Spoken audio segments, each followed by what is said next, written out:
Cricket की दुनिया यानी गेम ऑफ क्रिकेट में आपका स्वागत है।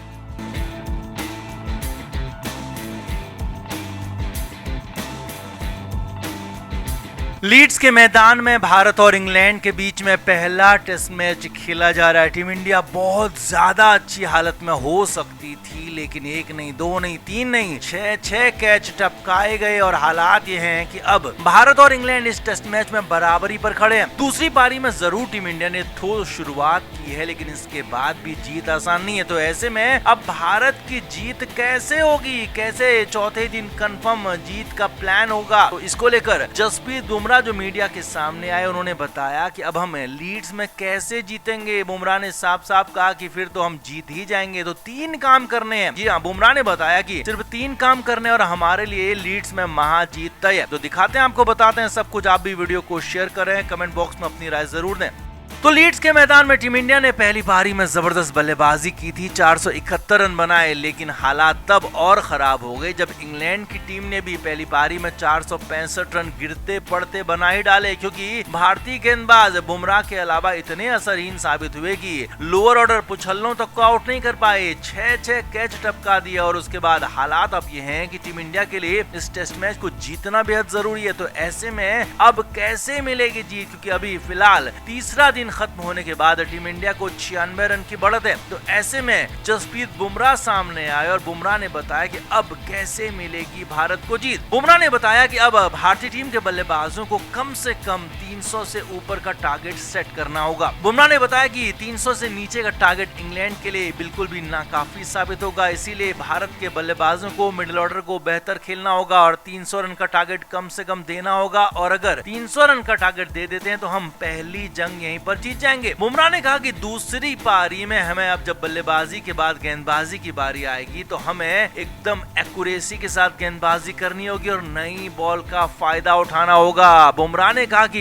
यहाँ पर नई बॉल से विकेट जरूर मिलेंगे और हमें उसका फायदा उठाना होगा और हमें शुरुआत में 2 से 3 विकेट मिल जाते हैं, 300 से ऊपर का टारगेट होता है तो फिर हमारे लिए प्लस पॉइंट होगा। यही नहीं, बुमराह ने एक और बात कही कि चौथी पारी में स्पिनर्स का रोल काफी अहम हो जाएगा और यहाँ पर जड्डू की गेंदबाजी सबसे ज्यादा यहाँ पर गेम चेंजिंग साबित हो सकती है। जडेजा यहाँ पर हमारे लिए सबसे बड़ा रोल अदा कर सकते हैं। बुमराह ने इंग्लैंड को प्रेशर में लाने के लिए बहुत बड़ा बयान दिया और कहा कि रविंद्र जडेजा में वो ताकत है, वो हुनर है कि वो अंग्रेजों को एक झटके में नेस्तनाबूद कर सकते हैं। और चौथी पारी में जडेजा की स्पिन गेंदबाजी यहाँ पर इंग्लैंड के लिए बिल्कुल भी आसान नहीं होने वाली है, क्योंकि पिच लगातार सूख रही है। हालांकि बारिश भी बीच बीच में हो रही है, लेकिन धूप भी अच्छी निकल रही है। तो ऐसे में अगर तीसरे और चौथे दिन अच्छी धूप निकलती है, बारिश नहीं होती है, तो फिर टीम इंडिया के लिए बहुत ज्यादा फायदा यहाँ पर हो सकता है। जडेजा की गेंदबाजी भारत के लिए टर्निंग पॉइंट साबित हो सकती है और सबसे बड़ी बात, भारत को अब दूसरी पारी में कैच बिल्कुल भी नहीं टपकाने होंगे। तो ये है जसप्रीत बुमराह के मुताबिक भारत की जीत का गणित, जिसमें कम से कम 300-325 रन का टारगेट इंग्लैंड को देना होगा। उसके बाद नई गेंद से विकेट निकालेंगे और फिर जडेजा को अपना कमाल दिखाना होगा, जो कि हमेशा पहले भी वो दिखाते रहे और इस बार भी दिखाना होगा। और खास तौर पर भारतीय बल्लेबाजों को तो अच्छा खेलना ही खेलना होगा। तो आप बुमराह के इस प्लान से कितना सहमत है? क्या बुमराह ने बिल्कुल सटीक बात बताई है? क्या यही होना चाहिए? आप भी कमेंट बॉक्स में जरूर से जरूर बताएं, वीडियो को शेयर भी करें।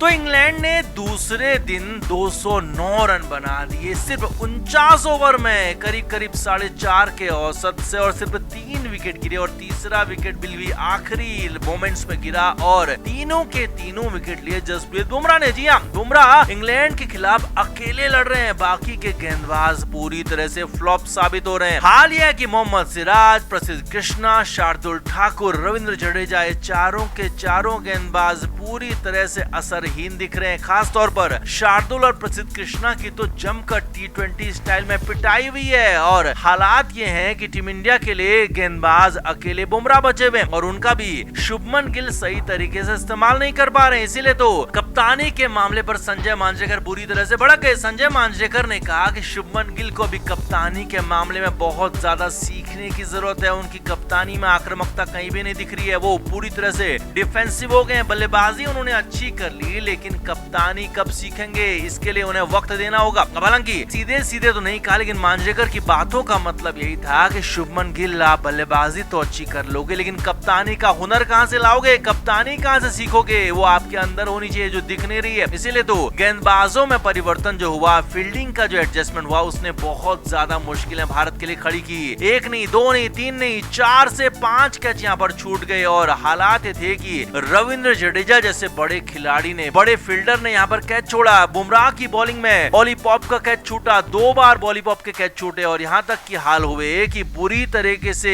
भारतीय फील्डिंग एक तरह से मैदान में कोलैप्स नजर आई और कहीं भी कैच पकड़ने में पूरी तरह से नाकाम नजर आए। 5 खिलाड़ी पूरी तरह से टीम इंडिया के लिए यहाँ पर मुश्किलें बन गए हैं। पहले हैं यहाँ पर प्रसिद्ध कृष्णा, जिन्होंने 10 ओवर गेंदबाजी की 56 रन लुटा दिए। जी हाँ, बुरी तरीके से करीब 6 के औसत से रन लुटाए और पूरी तरह से असरहीन रहे। शार्दुल ठाकुर ने सिर्फ 3 ओवर बॉलिंग की और 8 के औसत से करीब 23 रन लुटा दिए। वहीं रविंद्र जडेजा ने जरूर रन नहीं लुटाए, लेकिन उनकी गेंदों में विकेट निकलने जैसा कुछ था ही नहीं। बुमराह अच्छी बॉलिंग कर रहे थे, बुमराह को किसी का साथ मिला ही नहीं, बुमराह को फील्डर्स तक का साथ नहीं मिला। बुमराह की बॉलिंग पर ही लगातार कैच छूटते चले गए, लेकिन कप्तान शुभमन गिल उन जगहों को फिल नहीं कर पाए, उन गैप्स को फिल नहीं कर पाए जहां पर आसानी से अंग्रेज खिलाड़ी रन बनाते रहे। ऑलीपॉप को रन बनाने दिया गया, बेन डकेट को रन बनाने दिया गया, यहाँ तक कि जो रूट पर भी प्रेशर नहीं बना पाए। हालांकि वो तो बुमराह का भला हो जिन्होंने 3 विकेट निकाल लिए, नहीं तो टीम इंडिया के हालात यहाँ पर और ज्यादा बुरे हो सकते थे। और इसीलिए तो कहा जा रहा है कि अब टीम इंडिया के लिए ये टेस्ट मैच मुश्किल हो सकता है, क्योंकि तीसरे दिन इंग्लैंड की टीम और ज्यादा तेजी से खेलेगी। अगर 500 सवा 500 रन बना दिए तो तीसरी पारी में भारत के लिए खेलना बहुत ज्यादा मुश्किल होगा। और अगर दूसरी पारी टीम इंडिया की ढह गई, कुछ एक बल्लेबाज नहीं चले, क्योंकि पहली पारी में भी भारत के सिर्फ 3 ही बल्लेबाजों ने रन बनाए, बाकी तो फ्लॉप ही साबित हुए और आखिर के 7 विकेट तो सिर्फ 41 रन में ढेर हो गए। तो ऐसे में टीम इंडिया के लिए मुश्किलें बहुत ज्यादा बढ़ गई और इन सब के पीछे बड़ी वजह मानी जा रही है शुभमन गिल की खराब कप्तानी और फील्डर्स की खराब घटिया कैचिंग। तो आपका क्या कहना है, क्या अकेले बुमराह के भरोसे टीम इंडिया इस टेस्ट मैच को जीत पाएगी? कमेंट जरूर करें, वीडियो को शेयर भी करें।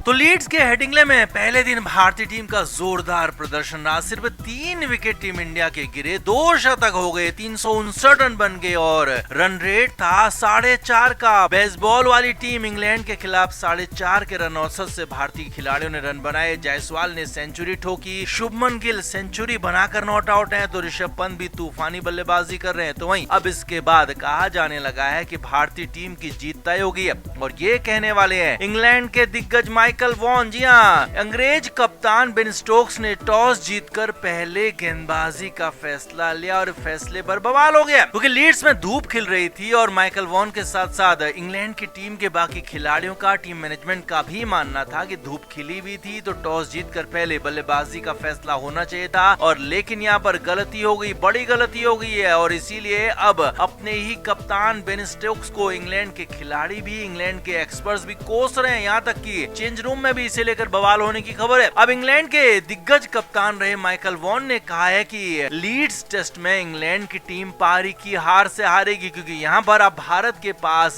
स्पिन गेंदबाज हैं जो कि इंग्लैंड को नचा सकते हैं। और लीड्स में धूप खिलने के बाद पिच स्लो हो रही है, पिच टूट रही है और ये पिच अब तीसरे चौथे दिन तेज गेंदबाजों को नहीं बल्कि स्पिन गेंदबाजों को मदद करेगी। इसीलिए यहाँ पर भारत की जीत साफ साफ नजर आ रही है, क्योंकि टीम इंडिया ने पहले दिन 359 रन बना दिए और दूसरे दिन कम से कम 150-200 रन भी बनाते हैं तो 500 के पार का स्कोर अंग्रेजों के लिए बिल्कुल भी आसान नहीं होने वाला है, पहाड़ जैसा स्कोर होगा। और उसके बाद इंग्लिश टीम अगले 2 दिन में ढेर हो जाएगी और ये कहने वाले हैं उनके दिग्गज माइकल वॉन, जिन्होंने भविष्यवाणी कर दी है, कंफर्म कह दिया है कि हाँ, अब इस पिच पर इंग्लैंड के लिए वापसी करना मुश्किल ही नामुमकिन हो चुका है, क्योंकि अब इंग्लैंड को भारतीय स्पिनर्स का सामना करना होगा जो कि बिल्कुल भी आसान नहीं है। और इसीलिए अब इंग्लैंड की हार तय दिख रही है। शुभमन गिल की कप्तानी में पहला ही test match team India Headingley में जीतने जा रही है और ये सब कुछ हो रहा है अंग्रेज कप्तान बेन स्टोक्स की एक गलती के कारण। कहा जा रहा है कि बेन स्टोक्स ने यहाँ पर पुराने आंकड़ों को तरजीह दी, पुराने बातों को तरजीह दी, जिसमें कहा जाता था कि हेडिंग्ले में टॉस जीतकर पहले गेंदबाजी करो, लेकिन यहाँ पर तो धूप खिली हुई थी, पिच बल्लेबाजों के लिए आसान थी और साथ ही साथ चौथी पारी में बल्लेबाजी करना बिल्कुल भी आसान नहीं होने वाला है। यहाँ पर लक्ष्य का पीछा करना बिल्कुल भी भी आसान नहीं है। इसीलिए इंग्लैंड के कप्तान बेन स्टोक्स के फैसलों पर सवाल हो रहे हैं, यहाँ तक कि चेंज रूम में भी उन पर सवाल उठाए गए। इसीलिए अब भारत की जीत यहाँ पर तय हो गई है। अब देखना होगा कि टीम इंडिया किस तरह से कितनी जल्दी हेडिंग्ले टेस्ट मैच को अपने कब्जे में करती है। तो आपका इस पर क्या कहना है? क्या टीम इंडिया लीड्स के मैदान में बाजी मार पाएगी? कमेंट जरूर करें, वीडियो को शेयर भी करें। क्रिकेट के हर नए अपडेट के लिए गेम ऑफ क्रिकेट को सब्सक्राइब करें और उसके बाद बेल आइकन को प्रेस करना ना भूलें, ताकि सिर्फ आपको मिले गेम ऑफ क्रिकेट की हर खबर सबसे पहले।